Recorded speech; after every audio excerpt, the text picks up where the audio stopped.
ان کی تذلیل کرے. قرآن مجید نے ایک دوسرے مقام پر ارشاد فرمایا کلا بل لا تکرمون الیتیم، تم یتیم کی عزت نہیں کرتے ہو.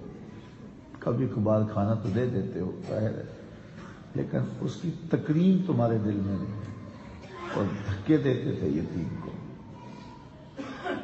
اسی طرح بر اعظم تاریخ افریقہ سے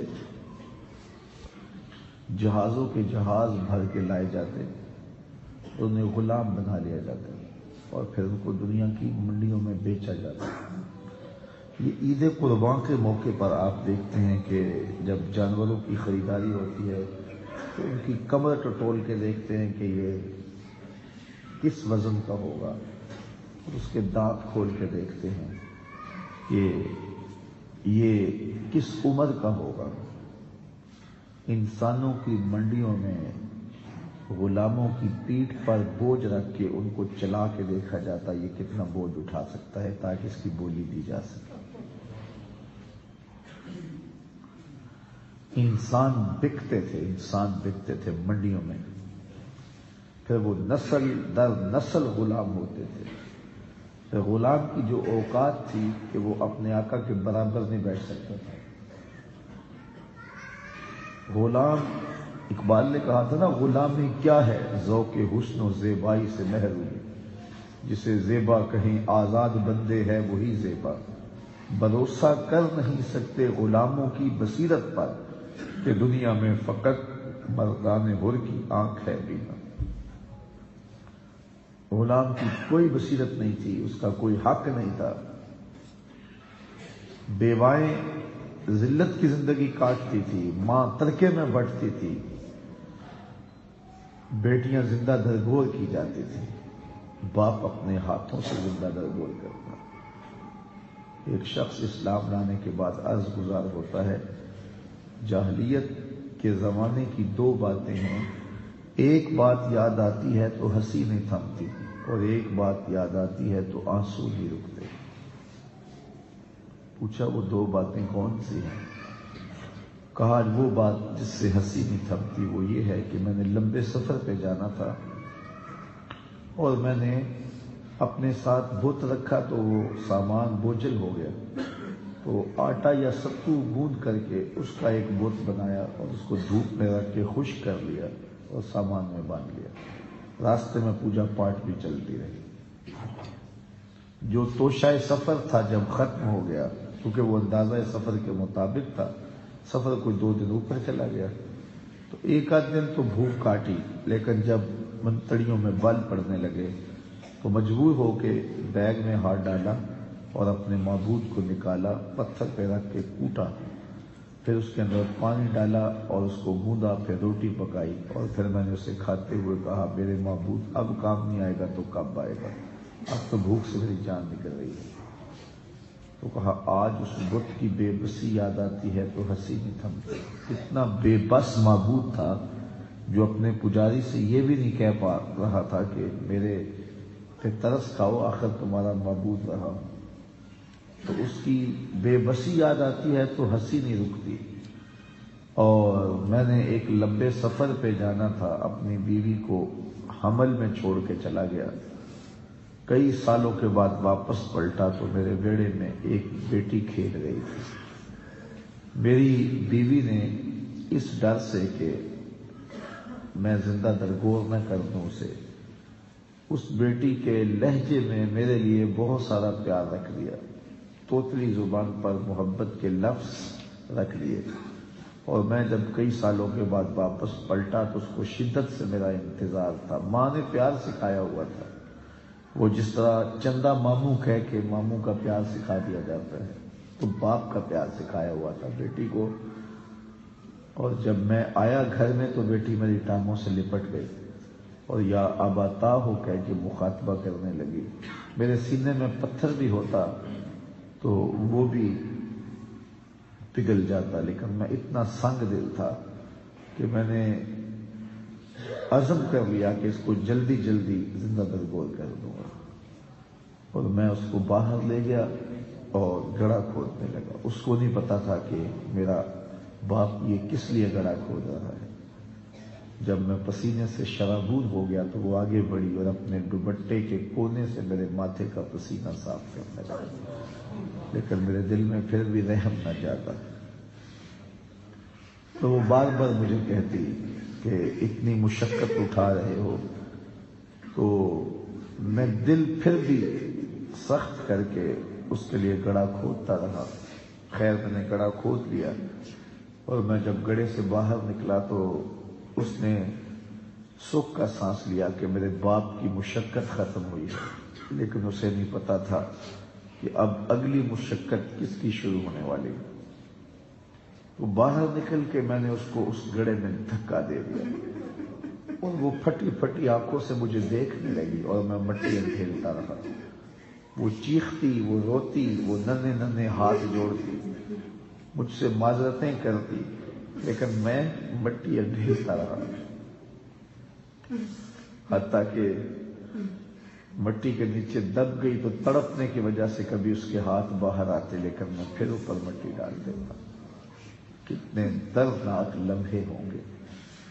کسی نے مجھے وہ آڈیو کلپ بھیجا ہے.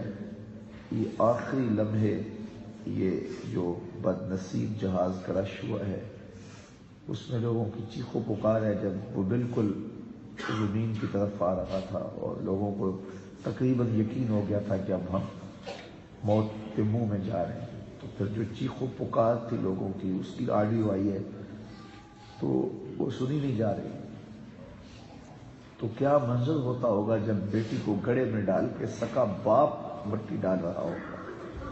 یار تکلیف تو کوئی بھی دے، تکلیف ہوتی ہے، لیکن جب اپنے تکلیف دیں تو کلیجہ پھٹتا ہے.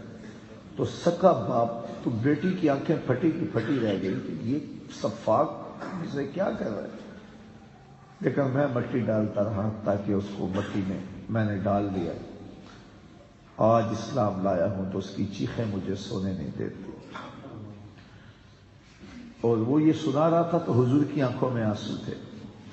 تو کسی نے اس کو گھورتے ہوئے کہا کہ تو نے ایسا دردناک واقعہ سنایا ہے کہ حضور دکھی ہو گئے، تو تو نے بڑا ظلم کیا. تو حضور نے فرمایا اس کو رہنے دو، اس کو سنانے دو. اللہ اکبر. تو بیٹیوں کو زندہ درگور کیا جاتا، ماؤں کی توقیر نہیں تھی، بہنوں کو اس لیے کاٹ دیا جاتا کہ کل کوئی ہمارا بہنوئی نہ کہلائے. بیوی کے ساتھ کیا سلوک کرتے ہوں گے، الیاذ باللہ. جب بیواؤں کی سسکیاں، یتیموں کی آہیں، اور صحرائے عرب میں دبی ہوئی معصوم بچیوں کی چیخیں، اور قیدیوں کی پکار، اور غلاموں کی چیخیں عرش مولا سے ٹکرائیں، تو اللہ کو دکھی انسانیت پہ رحم آ گیا. آمنہ کی آغوش میں محمد عربی تشریف لے آیا. پھر حضور آ گئے.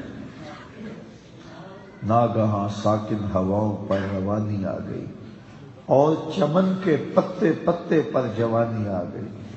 آج زانوئے ازل نے صبح پہ انگڑائی لی، اور مسکرا کر ایک کرن نے ہاتھ میں شہنائی لی. مخزن اسرار قدرت کے امی پیدا ہوئے، غل ہوا دنیا میں ختم المرسلین پیدا ہوئے. ایک دم ماحول تبدیل ہو گیا. غلاموں کو غلامی سے نجات ملنے لگی. جو غلام آقا جوتا دھوپ سے اٹھا کے چھاؤں میں رکھ دیتا تو آقا اس پہ بھی کوڑے مارتا کہ تو نے میرے جوتے کو میرے دیکھے پوچھے بغیر کیوں چھوا ہے. اس پہ بھی وہ ظلم کرتا، اسے مارتا. اب اس غلام کا ماجرا ذرا غور سے دیکھیے. حضور معراج پہ جاتے ہیں تو واپس پلٹ کے آئے اور بلال حبشی کو بلا کے کہا، بلال تو کون سا نیک عمل کرتا ہے، میں نے جنت میں تیرے قدموں کی آہٹ سنی ہے. کیا خیال ہے اس ایک جملے میں دور غلامی کی ساری تھکن اتر نہیں دی ہوگی؟ ایک جملے نے ساری تھکن اتار نہیں دی ہوگی.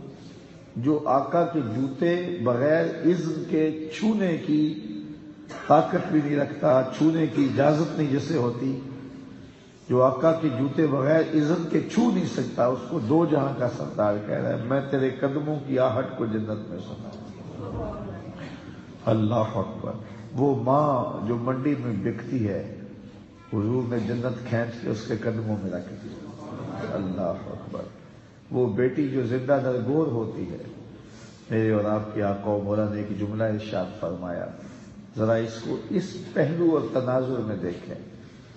بیٹیوں کو قتل کرنے والوں سن لو, میری بیٹی فاطمہ میرے جگر کا ٹکڑا ہے. آج بیٹی کے لیے عزت ہے, جذبات ہیں. ہمارے پاس لوگ آتے ہیں مختلف مسائل لے کر کے, معاشی بحران ہے, دعا کیجیے, حوصلے سے بات کرتے ہیں. مالی پریشانی ہے, دعا کیجیے, حوصلے سے بات کرتے ہیں. حتیٰ کہ بے اولاد ہیں جناب, دعا کیجیے اللہ گودھاری کر دے. بیماری ہے, دور ہو جائے. مشکلات ہیں, ختم ہو جائیں, حوصلے سے بات کرتے ہیں. لیکن کچھ لوگ آتے ہیں تو درد سے ان کی کیفیت عیاں ہوتی ہے اور بات کرتے ہیں تو کی نہیں جا رہی ہوتی, ہونٹ کانپ رہے ہوتے ہیں. حضرت آئے ہیں آپ کے پاس دعا کروانے کے لیے, جی فرمائیے. جناب دعا کیجیے, سسرال میں بیٹی بڑی دکھی ہے. اور آج اس کا فون آیا تھا تو اس نے کہا تو کچھ نہیں ہے, لیکن اس کا لہجہ بتا رہا تھا کہ وہاں سکھی نہیں ہے. تو میں سوچتا ہوں کہ یہ باپ تو زندہ درگور کرتا تھا, آج بیٹی کا فون آیا اور اس کا لہجہ شکستہ تھا اور باپ کو اس کے اندر کا کرم محسوس ہو گیا. اور اب یہ بولتا ہے تو اس کے ہونٹ ساتھ نہیں دیتے, کپ کپاتے ہیں ہونٹ کہ بیٹی سسرال میں دکھی ہے. تو مجھے بتائیے کہ بیٹیاں زندہ درگور ہوتی تھیں اور باپ اپنے ہاتھوں سے کرتا تھا, اور اب بیٹی سسرال میں دکھی ہے تو باپ کے دل کو قرار نہیں آ رہا. بیٹی کے دکھوں نے باپ کو بوڑھا کر دیا ہے. میں نے بوڑھے بوڑھے اشخاص دیکھے ہیں مزدوریاں کرتے ہوئے. وہ میاں تم کیوں مزدوری کر رہے ہو اس عمر میں؟ کہتے ہیں ابھی بیٹی کے ہاتھ پیلے کر رہے ہیں. یہ تو زندہ درگور کرتا تھا باپ, اب مزدوری کر رہا ہے. بیٹی کے لیے سینے میں یہ پیار کس نے ڈالا؟ بھائی اوور ٹائم لگا رہا ہے فیکٹری میں, میں نے بہن کے ہاتھ پیلے کرنے. تو بھائی کے سینے میں بہن کا پیار کس نے ڈالا؟ جواب ایک ہی ملے گا, میلاد والے محمد عربی نے. حضور نے یہ عزت, یہ وقار, یہ تعظیم, یہ تکریم دلوں کے اندر پیدا کی ہے. تو یہ زندگی کا جتنا بھی حسن ہے, یہ جتنا بھی نکھار ہے, یہ ہمدردیاں ہیں, یہ جذبات ہیں, یہ الفت کے کرینے ہیں, یہ انداز محبت ہے, یہ رشتوں کا تقدس ہے, یہ بہن کی آبرو ہے, یہ بھائی کا تقدس ہے, یہ ماں کی عزت ہے, یہ بیوی کا احساس ہے. بیٹیاں جو ہے وہ قرار قلب ہے. یہ سب کچھ کہاں سے ملا؟ یہ حضور علیہ الصلوۃ والسلام کے آنے سے ہی نصیب ہوا ہے. ورنہ انسان تو صفات بن گیا. نہ خرد کی روشنی تھی, نہ جنوں کی آگ ہی تھی, تیری رہبری سے پہلے یہ جہاں جہاں نہیں. تو حضور آئے تو زندگی کو حسن ملا, زندگی کو جمال ملا. تو صاحبو, جس نبی کے آنے سے زندگی کو حقیقی نور ملا ہے, تو کیا اس آنے کو معمولی آنا سمجھ لیا جائے؟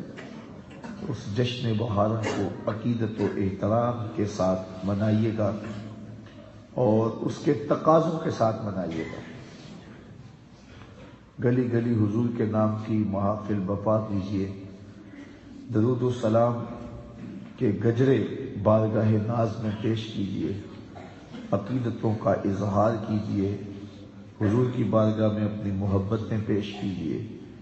12 ربیع الاول کا دن تجدید عہد کا دن ہے. ہم آقا سے عہد کرنا ہے کہ پیارے آقا, ہماری زندگی کا ایک ایک لمحہ آپ کے نام ہوا. ہم جئیں گے تو آپ کے لیے, ہم مریں گے تو آپ کے لیے, آخری سانس تک آپ کے وفادار رہیں. ہم نے حضور سے عہد کرنا ہے. یہ تجدید عہد کا دن ہے.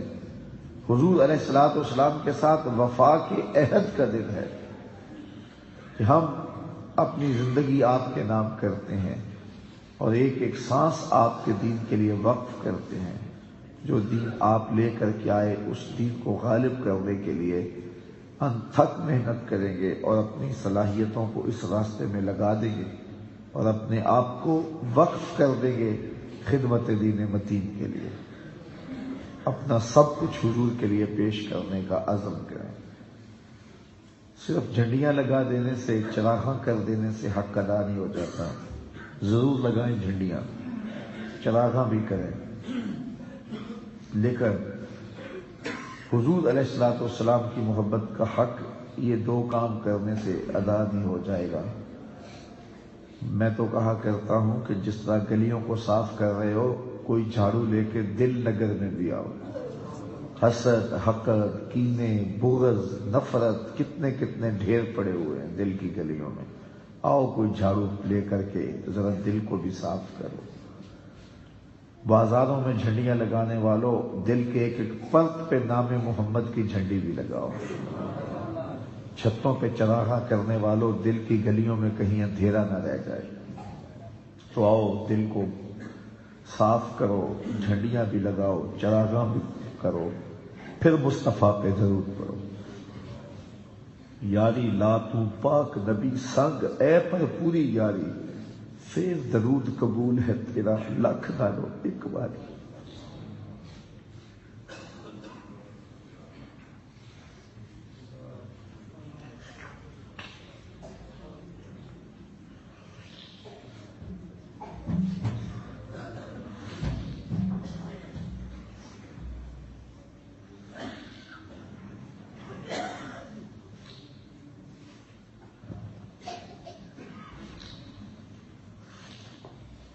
ہمارا تو سب کچھ حضور ہے. مولانا کیا خوب کہا تھا مولانا ظفر علی خان نے، ہم جس میں بس رہے ہیں وہ دنیا تم ہی تو ہو. ہم جس میں بس رہے ہیں وہ دنیا تم ہی تو ہو. کتنا آفاقی شعر ہے، کتنا خوبصورت شعر ہے. ہم جس میں بس رہے ہیں وہ دنیا تم ہی تو ہو. آؤ اسی کائنات میں بسنا شروع کرو. دائیں بائیں کی بستیوں سے نکلو اور اسی کائنات میں بسو اور اپنی زندگی کو حضور کے نام لگا دو. اتنا پیارا موسم اور ایسے گزر جائے. کیوں گزرے ایسے؟ اس موسم میں برستے ہوئے انوار کو اپنے اندر جذب کرو، اپنے باطن کو روشن کرو اور انوار ولادت سے اپنے اندر کے اندھیرے مٹانے کی کوشش کرو. گلی گلی حضور علیہ الصلوۃ والسلام کے ذکر کی خوشبو پھیلے، نگر نگر حضور کے پیار کی مہک ہو اور امت حضور علیہ الصلوۃ والسلام کی الفت، محبت اور پیار کے سانچے میں اس طرح ڈھلے کہ ان کا ظاہر باطن کا نقشہ حضور کی سنت کی مطابقت میں ہو. میرے استاد فرمایا کرتے تھے، یہ نہ ہو کہ لوگ تمہیں پوچھیں تم کون ہوتے ہو اور تمہیں بتانا پڑے کہ ہم مسلمان ہوتے ہیں، یہ دیکھو مذہب کے خانے میں اسلام لکھا ہوا ہے. اب فرمایا کرتے تھے، صاحب کسی کو پوچھنا نہ پڑے، تمہیں بتانا نہ پڑے، تمہاری وضع قطع ایسی ہو کہ تم دور سے آ رہے ہو، لوگ پہچان کے کہیں آقا کا غلام آ رہا ہے. بڑا دکھ ہوتا ہے کہ جب حضور کے نام پر لوگ خرافات کرتے ہیں. میلاد کے نام پہ اب لوگ بھنگڑے ڈال رہے ہیں، ڈھول ڈمکے کر رہے ہیں، باجے گاجے سے جلوس نکال رہے ہیں. رسول اللہ نے جن چیزوں سے منع کیا ہے وہی چیزیں رسول اللہ صلی اللہ علیہ وسلم کے میلاد پہ ہو رہی ہیں. عجیب. اور اس کو اس لیے دیکھا جا جی یہ میلاد کی خوشی میں کر رہے ہیں. یہاں حضور کو خوشی کیسے نصیب ہوگی جس چیز سے حضور نے منع کی؟ وہ ایک صاحب نے یہاں کوئی کڑا سا ڈالا ہوا تھا، تو میں نے پوچھا کہ یہ کہاں، یہ کیوں آپ نے ڈالا؟ یہ تو حرام ہے. مرد کے لیے سونا چاندی بھی حرام ہے، لوہا پہننا اور اس کے کڑے شڑے یہ سارے حرام ہیں، تو آپ نے کیوں پہنا؟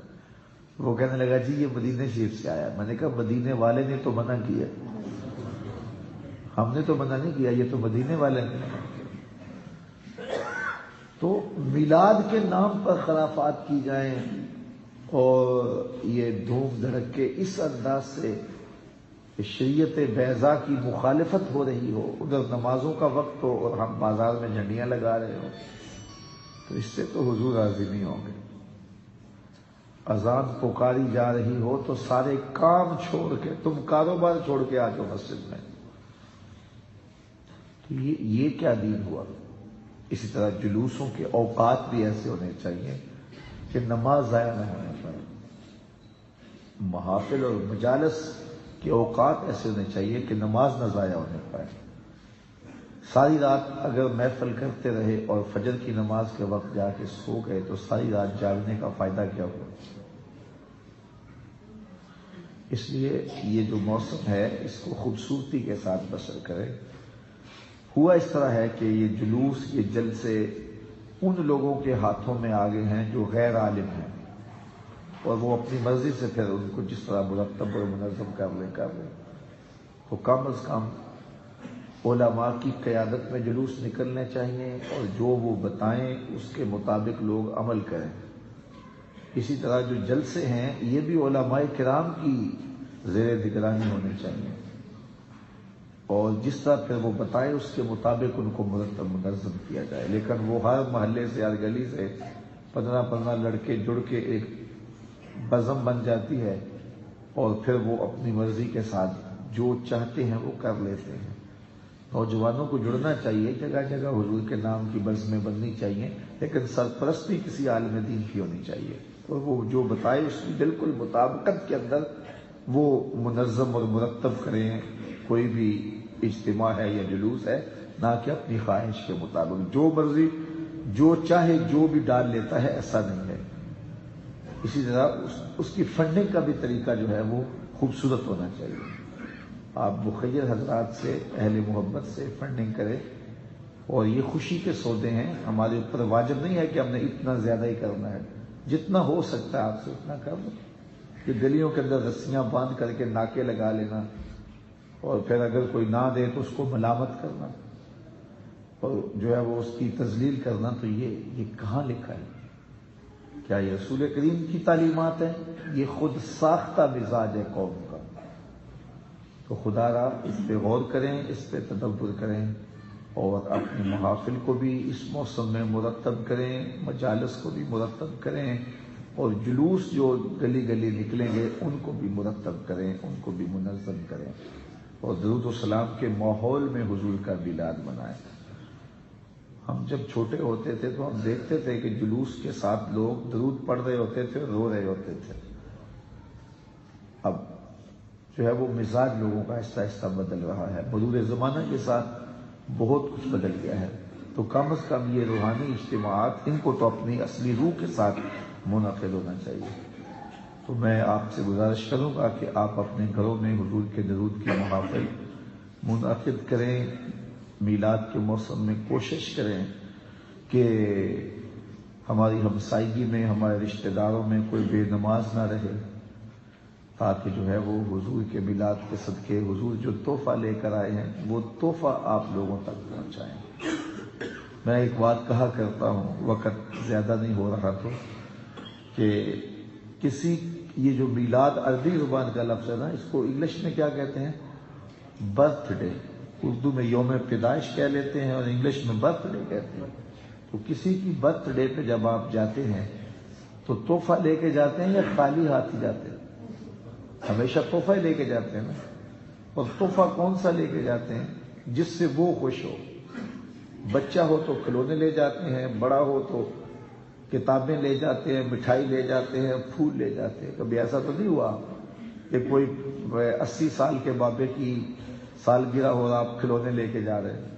ہم کہتے ہیں اس کے مزاج کے مطابق تحفہ لے کے جاؤ. تو کسی کی برتھ ڈے پہ جب آپ جاتے ہو تو تحفہ وہ لے کے جاتے ہو جس سے وہ خوش ہو. تو حضور کے میلاد پہ آئے ہو تو پھر کوئی حضور کو بھی تحفہ پیش کرو, اور تحفہ وہ پیش کرو جس سے حضور خوش ہو. اب حضور کس سے خوش ہوں گے؟ تو حضور سے پوچھ لیجیے. پھر حضور فرماتے ہیں وَجُعِلَتْ قُرَّةُ عَيْنِي فِي الصَّلَاةِ، میری آنکھوں کی ٹھنڈک نماز میں رکھی گئی۔ اگر محفل میلاد میں ہم عزم کر لیں کہ ہم نماز نہیں چھوڑیں گے، 5 گانا نماز شعار زندگی بنائیں گے، اپنے رشتہ داروں میں، اعزاء و اقربا میں، اہل خانہ میں اس زور سے تبلیغ کریں گے کہ وہ نماز کے خوگر بن جائیں گے، تو آمنہ کے لال کتنے راضی ہوں گے۔ تو یہ تحفے پیش کرو حضور کی بارگاہ میں۔ دوسری بات یہ بھی عرض کرنا چاہوں گا کہ میلاد کا موسم ہو اور ہمارے گھر کی چھت پر چراغاں ہوا ہو، لیکن ہماری گلی کے اندر لوگ بھوکے سو رہے ہوں، تو کیا آمنہ کا لال راضی ہوگا؟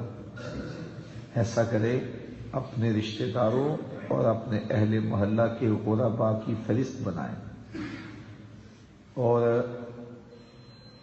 اس فہرست کو مد نظر رکھیں اور اپنی گنجائش دیکھیں۔ 10 لوگ ہیں آپ کی گلی میں، محلے میں، رشتہ داروں میں، 15 لوگ ہیں، 20 لوگ ہیں، تو پھر آپ میلاد کا تحفہ ان کے لیے تیار کریں۔ ان کی ضرورت کے مطابق دالیں لے لیں، آٹا لے لیں، چاول لے لیں، اور کچھ چیزیں لے لیں، بچوں کی چوڑیاں لے لیں، کپڑے لے لیں، اور اس شاپر میں ڈالیں، اور ساتھ عید میلاد النبی مبارک لکھیں اور رات کی تاریکی میں ان کے گھر دے آئیں۔ میلاد والا رسول بڑا ہی خوش ہوگا۔ ایسے بھی میلاد مناؤ، دکھیوں کے کام آؤ، غریبوں کے کام آؤ۔ الحمدللہ میں نے جگہ جگہ ترغیب دی ہے اور لوگ اس پر عمل کرنا شروع ہو گئے۔ تو لوگوں کے کام آؤ، دکھیوں کے کام آؤ۔ اگر آپ پورے گاؤں میں دے سکتے ہو تو پورے گاؤں میں دو، پورے گاؤں میں نہیں دے سکتے تو اپنی گلی کو اپنے ذمہ دے لو، گلی کو بھی نہیں دے سکتے تو اپنے ہمسائیگی کو اپنے ذمہ لے لو۔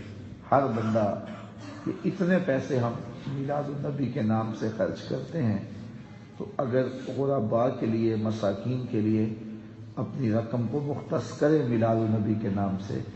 میں کہیں گیا تو انہوں نے جو ہے وہ میلاد ویلفیئر سوسائٹی بنائی ہوئی ہے کہ وہ میلاد کے نام سے فنڈ کرتے ہیں اور پھر وہ ویلفیئر سوسائٹی ہے میلاد کے نام سے، تو اس میں وہ لوگوں کو جو ہے وہ مدد دیتے ہیں، لوگوں کے کام آتے ہیں اور دکھیوں کی اعانت کرتے ہیں۔ تو یہ ایک اچھی چیز لگی مجھے اور یہ خوش آئند بات ہے۔ تو آپ سب لوگوں کو میں کہتا ہوں اپنے سمیت کہ آپ ضرور اس کی اپنی گنجائش کے مطابق وہ لسٹ بنائیں۔ ایک جو نہیں کر سکتا اس کو تو نہیں، جو کر سکتا ہے تو وہ ایک آدمی کو ذمہ لے یا 1000 آدمی کو اپنے ذمہ لے۔ اگر ہو سکتا ہے تو پورے مہینے کا راشن کسی کے گھر میں ڈال دیں، اور نہیں تو کم از کم ان 12 دنوں کا راشن کسی کے گھر میں ڈال دیں۔ یقیناً حضور علیہ السلام کو بہت راضی ہوں گے۔ باقی جلوسوں میں ضرور شامل ہوں، لیکن آداب کی رعایت کے ساتھ۔ محافل میں ضرور جائے،